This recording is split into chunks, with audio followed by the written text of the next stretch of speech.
to this week's Supernatural Adventures. I am your host, RaRa. Well, RaRa, however you want to pronounce it. Um, this week we're going to go into the barn. How exciting, right? I know. Super exciting. The barn was interesting at first. It was kind of creepy. We heard that there's been activity in the barn upstairs. Because when you go into the barn, the bottom part's like a little museum kind of thing, and then that's where, you know, home camp is. And then there's the main office. But if you go upstairs, there's a hole upstairs, which I'll show you here in just a second. But if you go upstairs, it's like this whole. It was kind of cool. Like there were people that have been there before that have spent the night, has like signed their names. We didn't, because you know that wouldn't be right. Unfortunately, we didn't. I really, really wanted to, but I didn't. I didn't desecrate anything. I did find my name, though. So that was interesting. So here, take a quick look of me first going upstairs to the attic and taking a quick look at it. So here is that clip. Cut.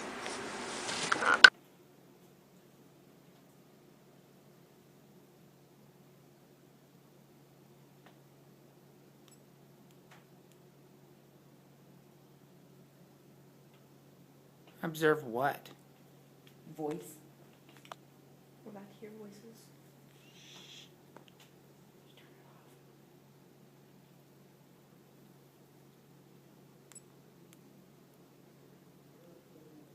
off. Go further.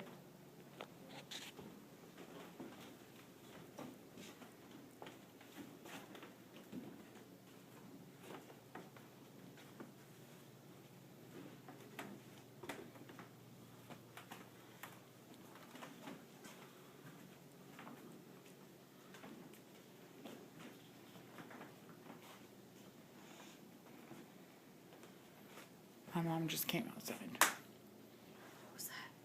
That was me. Balance.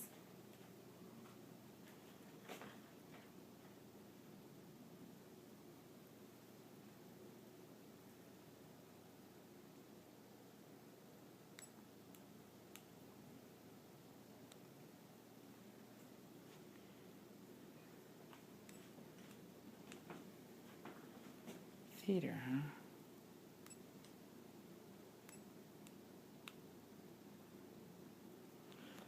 Maybe go through the tapes. Welcome back. So that's the barn. The barn was pretty cool, actually. You know, at first didn't really get anything.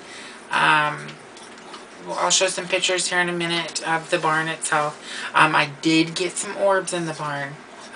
Some pretty cool. Actually, the orbs are very clear, so you'll be able to see them when they pop up. And I'll try and name them, so that way you'll know. But yeah, actually here, yeah, take a look at the pictures, and then we'll go into a quick zombie break. So yeah, we'll be right. Take a look at some pictures. Here's some pictures. Here's some pictures. Go. Look at them. Aren't they cool? Take a look. Cut.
Hello and welcome back. Those are some cool pictures. We got to see a couple of the orbs, so that was pretty cool. This is my friend Penny. This is my baby girl. Penny joined us today. So Penny will be helping us host. Isn't that right, baby? Will you help us host? Will you help us host, baby? Oh, say yes. Say hi to the camera. Say hi, everybody. That's my baby. So yeah, we're going to take a quick break, and we will be right back. Say bye. Cut.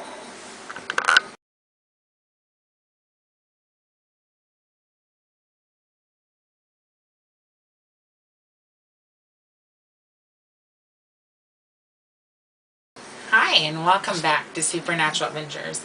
I am your host, RaRa, and this is my little co-host, Penny. I don't know if you can see her, because I don't have the video on her. But that's my Penny Pants. Penny Pants. There's a Penny Pants. Sorry. She gets me all excited. But we're going to take a quick look at a couple videos. These ones, I went back in there, and I'll come back after the first one because it's the first part.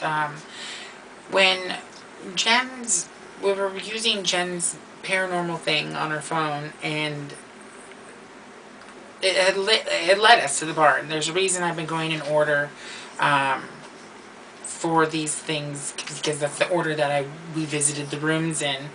And when we were in the house, I didn't get it on film, but we were in the house, her thing, kept spouting out just different words and shit, and barn. Eventually led us to the barn, so we're like, okay, let's go check out the barn. So we went and checked out the barn. It led us to a videotape. I don't know how it got us to the videotape, but it's in, I think it's in the video. But this videotape, we put the videotape in and we watch it, and Penny is totally licking my hand. But we watched the video, and it's actually it's an old news broadcast from when Fox 42 News went inside the Villisca Axe murder house. And funny thing, I just noticed, if this is coincidence, which we'll get into this in a future episode. It won't be till episode like 20, because it'll be in the Iron Horse episode. There is this guy that helps us ghost hunt the Iron Horse in episode 20 or 19 or whichever episode it's going to be. But his name is Dave Christensen, and I just noticed this when I was editing the video, that he's in this news broadcast in the video, and they interview him for the Villisca Axe murder house, and I was just like, what, fucking weird. So it's like, yeah, it's like, I don't know, it was weird, but I met him. We went to Villisca in June, and I just met him in October. So yeah, I seen something, and then I worked with him 5 months later. Isn't that weird? Isn't that weird, Penny? Isn't that weird, isn't it? Oh yes, it's weird. I think it's weird. She thinks it's weird. We all think it's weird. I think it's weird. It's just weird. It's just a weird coincidence. So anyways, here's the first part of that. Take a look, and I got the whole interview on from watching the video, so yeah, so take a look. Here it is. Okay. New generation, a whole new set of reasons. Now, a warning to parents in the faint of heart, the following story has accounts and details that are somewhat graphic.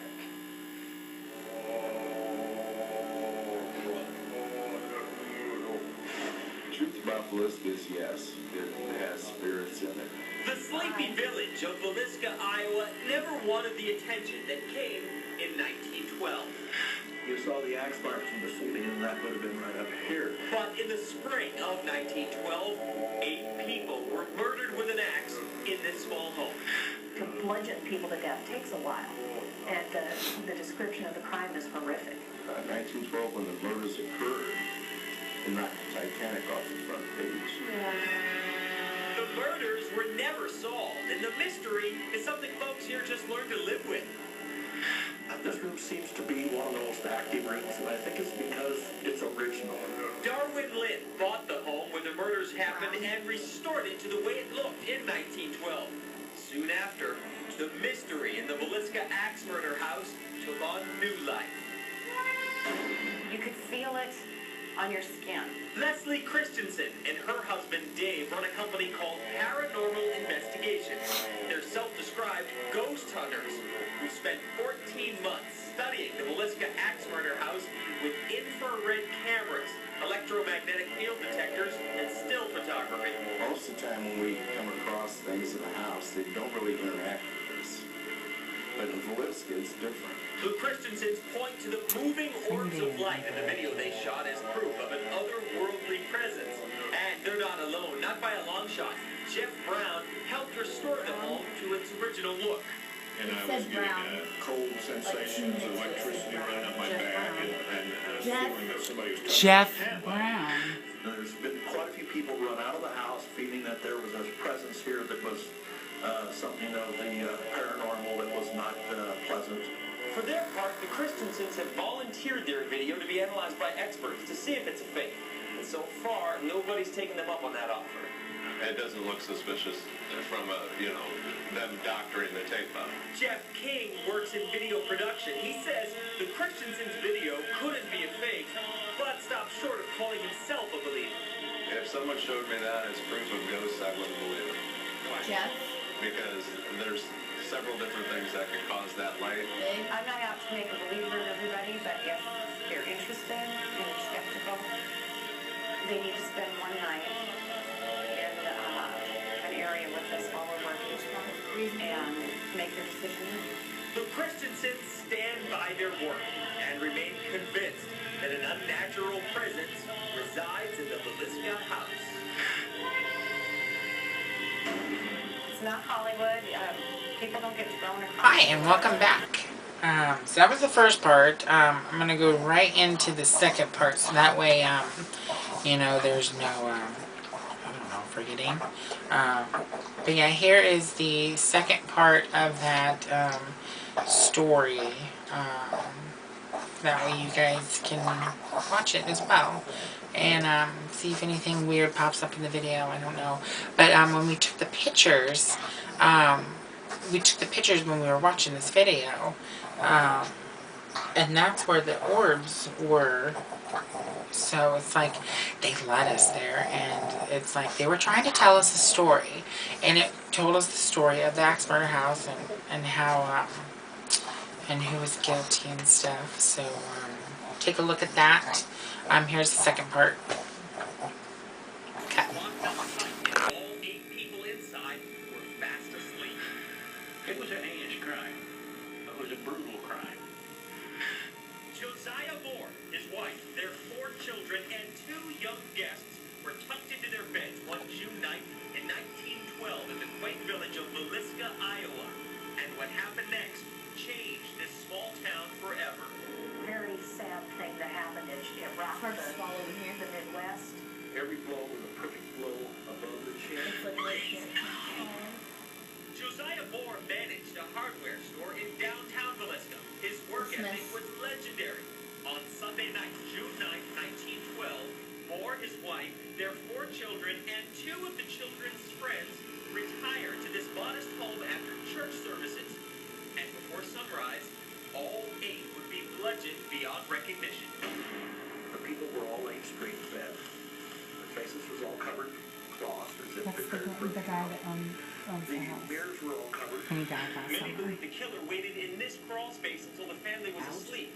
That's when he emerged with an axe and headed to the master bedroom. And that's where he killed the first of his 8 victims with the sharp edge of an axe.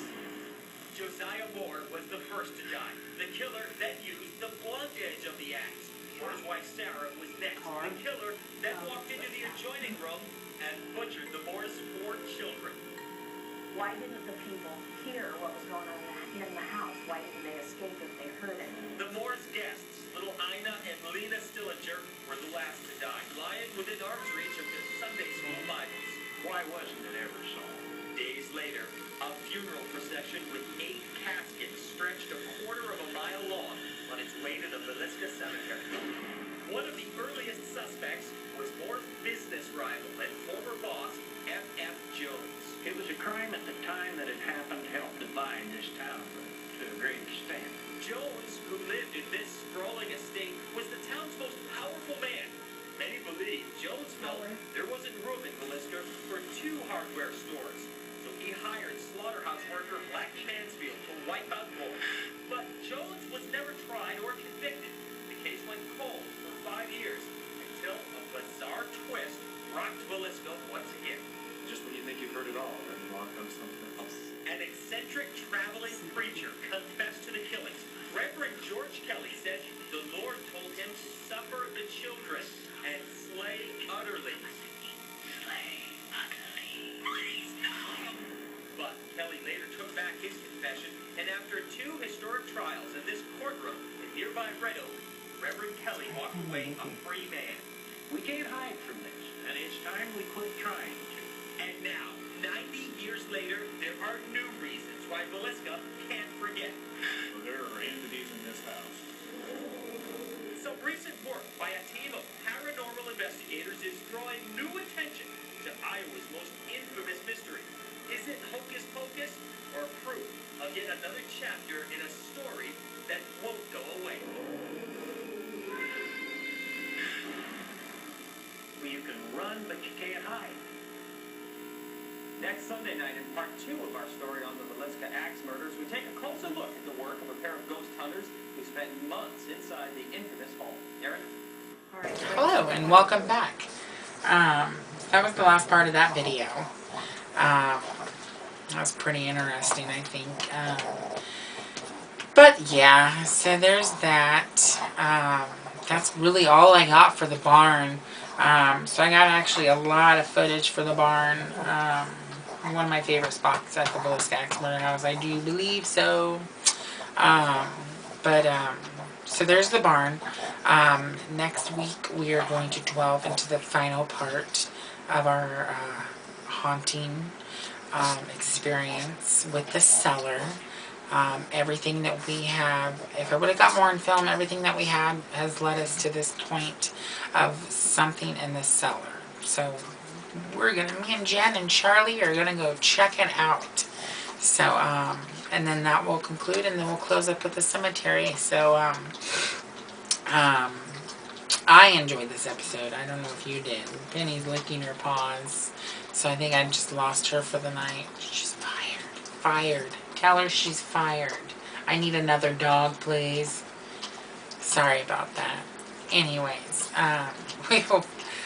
So we'll be back next week. All caught up now, and have a good night. And remember, if you got any ghost stories, send them to me. Facebook me, Twitter me, or text me if you have my number. Alright. Have a good night. Bye. Bella says good night too. Good night.